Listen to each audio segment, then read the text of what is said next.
So how old are these ones in this side? They are 2 weeks and 3 days. And how long before they go out in the paddock? So they'll be out, just depending on the weather, at about the 3 week mark. And just make sure there's a nice string of sunny weather.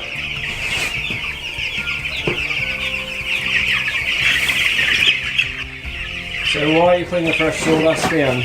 Because I can smell a little bit of ammonia.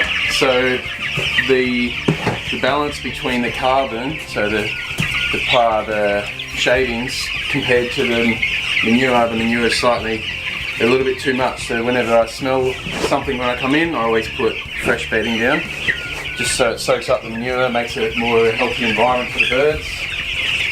And how often would you do this? At this stage, when they're this old, they're pooing a fair bit, so pretty much every day I give them a barrow.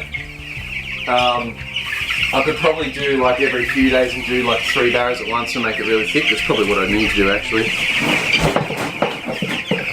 And then when you shovel this out, do you compost this, or what do you do with all the shavings when it... Yeah, so when I finish with the shavings, they fill up all the holes that our egg layers have made doing dust baths.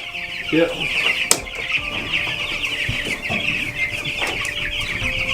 So which is really good to to fill in those holes so we don't have big dips in the paddock. So we've got a pulley system here on the rope that goes up to the ceiling, and then on the other end we've got the drinkers and the heat lamp. So as they get older, it's just really easy to move them up out of the way. And also for reasons like this, when you're shoveling out sawdust, you don't have to fill up your drinker full of sawdust.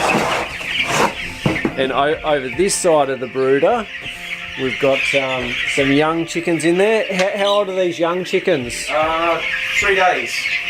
3 days old. 3 days old. They're little cuties. They're all a bit bunched up at the moment because we're in here talking, making noise and such. We've got the heat lamps, got their water in there.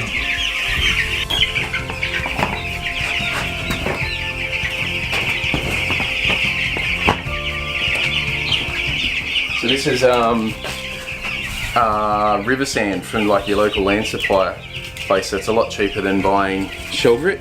So it has all different size pebbles in there. So at whatever age they want, they can choose what size rocks they need to eat to get in their gizzard to grind up the grain. So they love it. They go crazy for it, and it's a really cheap way. I just get like a ute load, and it's a lot cheaper than buying the bags. For meat birds anyway. For our layers, I use proper shell grit, like fine shell grit, you know. So, but for meat birds, it's just plenty.